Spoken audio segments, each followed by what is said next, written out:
ಹೆಂಗಿದೆ? ಚೆನ್ನಾಗಿದೆ.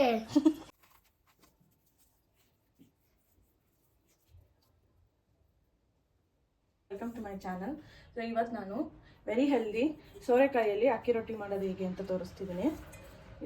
ಇದಕ್ಕೆ ನಾನು 1 ಬೌಲ್ ಸೋರೆಕಾಯಿ ತೊಗೊಂಡಿದ್ದೀನಿ. ಸಿಪ್ಪೆ ತೆಗೆದು ತುರಿದಿಟ್ಕೊಂಡಿರೋ ಸೋರೆಕಾಯಿ. ಆಮೇಲೆ ನಾನು ಸ್ವಲ್ಪ ಹಾಫ್ ಕ್ಯಾರೆಟ್ನು ತುರಿದಿಟ್ಕೊಂಡಿದ್ದೀನಿ. ಆಮೇಲೆ ಸ್ವಲ್ಪ ಜಿಂಜರ್, ಶುಂಠಿ ತೊಗೊಂಡಿದ್ದೀನಿ, ಕೊತ್ತಂಬರಿ ಸೊಪ್ಪು ಆ್ಯಂಡ್ ಹಾಫ್ ಕಾಯಿ ಎಲ್ಲನೂ ಹಾಕೋತಾ ಇದ್ದೀನಿ. ಸೋರೆಕಾಯಿ ಏನು ಹಾಕಿದ್ವಿ ಅಲ್ಲ ಅದೇ ಬೌಲ್ಗೆ ಎಲ್ಲನೂ ಹಾಕೊಡಿ. ಇದ್ರ ಜೊತೆಗೆ ಸ್ವಲ್ಪ ಜೀರಿಗೆ ಆ್ಯಂಡ್ ಸ್ವಲ್ಪ ಸಾಲ್ಟ್ ಎಲ್ಲನೂ ಫಸ್ಟ್ ಮಿಕ್ಸ್ ಮಾಡ್ಕೊಡಿ.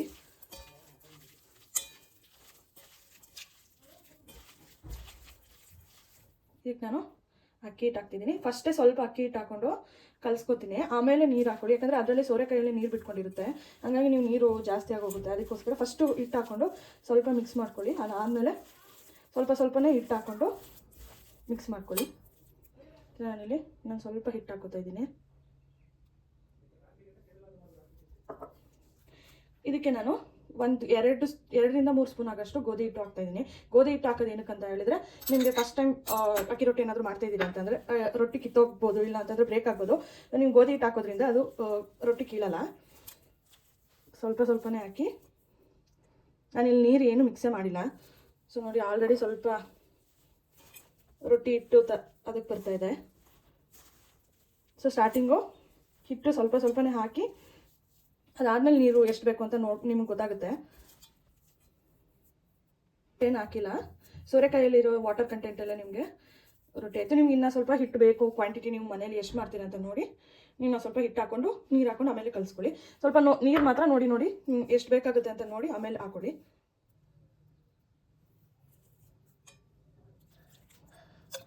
ಸ್ವಲ್ಪನೇ ನೀರು ಹಾಕ್ಕೊಂಡು ಕಲಿಸ್ಕೊಳ್ಳಿ. ಆ್ಯಂಡ್ ಸೊಪ್ಪು ಕೂಡ ನೀವು ಇದಕ್ಕೆ ಹಾಕ್ಬೋದು.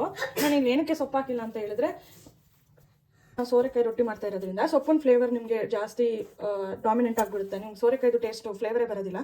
ಸೊ ಹಂಗಾಗಿ ಸೊಪ್ಪನ್ನ ಸ್ಕಿಪ್ ಮಾಡಿ ನೀವು ಬರೀ ಅಕ್ಕಿ ರೊಟ್ಟಿ ಮಾಡ್ತೀನಿ ಅಂತಂದರೆ ನೀವು ಸೊಪ್ಪುಗಳು ಹಾಕ್ಬೋದು. ಸೋರೆಕಾಯಿನ ಜಾಸ್ತಿ ತೊಗೊಂಡು ಮಿಕ್ಕಿದ ಇಂಗ್ರೀಡಿಯೆಂಟ್ಸ್ ಎಲ್ಲ ಸ್ವಲ್ಪ ಕಡಿಮೆನೇ ತೊಗೊಳ್ಳಿ. 1:2 ಆ ಥರ ತೊಗೊಳ್ಳಿ. ಎಲ್ಲ ಇಂಗ್ರೀಡಿಯೆಂಟು ಸೇರಿ 1 ಕಪ್ ಆದರೆ ನಿಮಗೆ ಸೋರೆಕಾಯಿನೇ 1.5 ಕಪ್ ತೊಗೊಳ್ಳಿ. ಸೊ ಇದು ಚಪಾತಿ ಹಿಟ್ಟಿನ ಥರ ಕಲಿಸ್ಕೊಳ್ಳಿ. ನೀರು ತುಂಬ ಜಾಸ್ತಿ ಏನು ಬೇಕಾಗಿರಲ್ಲ, ಸ್ವಲ್ಪನೇ ಸಾಕಾಗುತ್ತೆ. ನಾನಿಲ್ಲಿ ಕಲಸಿದಾಗಿದೆ. ಸ್ವಲ್ಪ ಆಯಿಲ್ ಹಾಕಿ ಮೇಲೆ, ಸ್ವಲ್ಪ ಜಾಸ್ತಿ ಬೇಡ, ನಿಮಗೆ ತಟ್ಟೋದಕ್ಕೆ ಈಸಿ ಆಗುತ್ತೆ ಅಂತ ಅಷ್ಟೇ. ಬಟರ್ ಪೇಪರ್ ಇದ್ದರೆ ಬಟರ್ ಪೇಪರ್ ತೊಗೊಳ್ಳಿ. ಇಲ್ಲ ಅಂತಂದರೆ ನೀವು ಎಲ್ಲರ ಹತ್ರನೂ ಬಟರ್ ಪೇಪರ್ ಇರೋದಿಲ್ಲ. ಸೊ ಆಜಿಯೋದು ಆ ಥರದ್ದು ಬರುತ್ತಲ್ಲ, ಅದು ಬ್ಯಾಕ್ ಸೈಡ್ ಹಿಂಗೆ ಮಾಡಿದ್ರೆ ಅದರಲ್ಲಿನೂ ಮಾಡ್ಬೋದು. ಇಲ್ಲ ಅಂತಂದರೆ ಎಣ್ಣೆ ಆಯಿಲ್ ಕವರಲ್ಲೂ ಮಾಡ್ಬೋದು. ಸೊ ಇದರಲ್ಲಿ ಉಂಡೆ ಕಟ್ಕೊಂಡು ನೋಡಿ, ನಾವು ಆಯಿಲ್ ಹಾಕಿರೋದ್ರಿಂದ ನಿಮಗೆ ರೊಟ್ಟಿ ಹಿಟ್ಟು ಅಂಟೋದಿಲ್ಲ. ಸೊ ಈ ಥರ ತಟ್ಕೊಳ್ಳಿ. ಸೊ ನಿಮ್ಗೆ ರೊಟ್ಟಿ ತಟ್ಟೋದಕ್ಕೆ ಬರಲ್ಲ, ಬಿಗಿನರ್ಸ್ ಇದ್ದೀರಾ ಅಂತ ಅಂದರೂ ಕೂಡ ಅವರು ಕೂಡ ಈಸಿಯಾಗಿ ಮಾಡ್ಕೋಬೋದು. ಸೊ ಸೋರೆಕಾಯಿನ ನೀವು ಸಾಂಬಾರು, ಗ್ರೇವಿ, ಪಲ್ಯ ಬರೀ ಅದೇ ಮಾಡ್ತಾಯಿದ್ದೀನಿ. ಮಕ್ಕಳು ತಿನ್ನಲ್ಲ ಅಂತ ಹೇಳಿದ್ರೆ ನೀವು ಈಸಿಯಾಗಿ ಈ ಥರ ಮಾಡ್ಕೊಡ್ಬೋದು. ಮಕ್ಳಿಗೂ ವೆರಿ ಹೆಲ್ದಿಯಾಗೂ ಇರುತ್ತೆ ಆ್ಯಂಡ್ ಟೇಸ್ಟಿಯಾಗೂ ಕೂಡ ಇರುತ್ತೆ. ಮಕ್ಕಳು ಇಷ್ಟಪಡ್ತಾರೆ. ಈ ಥರ ತಟ್ಕೊಂಡು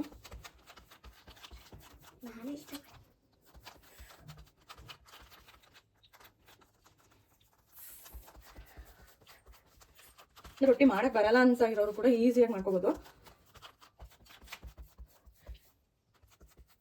ಇದಾಗಿದೆ. ಇವಾಗ ತವಾನ ಹೀಟ್ ಮಾಡಕ್ಕೆ ಇಟ್ಕೊಂಡಿದ್ದೀನಿ ಆಲ್ರೆಡಿ. ಸೊ ನಿಮ್ಗೆ ರೊಟ್ಟಿ ಮಾಡಕ್ಕೆ ಬರದೇ ಇರೋರು ಕೂಡ, ಬ್ಯಾಚುಲರ್ಸು ಕೂಡ ಮಾಡ್ಬೋದು. ನೋಡಿ ಎಷ್ಟು ಈಸಿಯಾಗಿ ನೀವು ಬಟರ್ ಶೀಟಲ್ಲಿ ಹೆಂಗೆ ತರ್ತೀರ ಅದೇ ಥರ ಬರುತ್ತೆ, ನೀಟಾಗಿ ಬರುತ್ತೆ.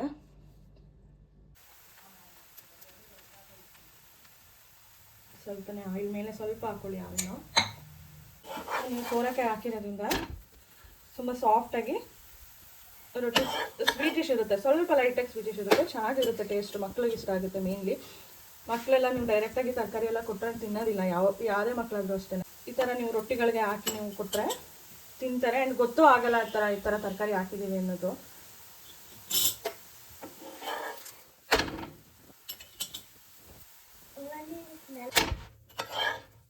ಇದಾಗಿದೆ ಇವಾಗ.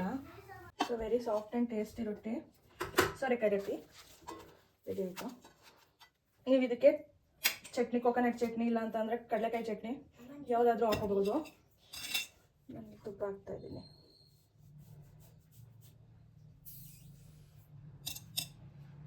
ಯಾವುದಾದ್ರೂ ಗ್ರೇವಿ ಇದ್ದರೆ ಗ್ರೇವಿಗೂ ಕಾಂಬಿನೇಷನ್ ಮಾಡ್ಕೋಬೋದು. ನೀವು ನಿಮ್ಮ ಮನೇಲಿ ಟ್ರೈ ಮಾಡಿ. ರೆಸಿಪಿ ಇಷ್ಟ ಆಗಿದ್ರೆ ಕಮೆಂಟ್ ಮಾಡಿ, ಲೈಕ್ ಮಾಡಿ, ಶೇರ್ ಮಾಡಿ ಆ್ಯಂಡ್ ನನ್ನ ಚಾನಲ್ನ ಸಬ್ಸ್ಕ್ರೈಬ್ ಮಾಡಿ. Thank you.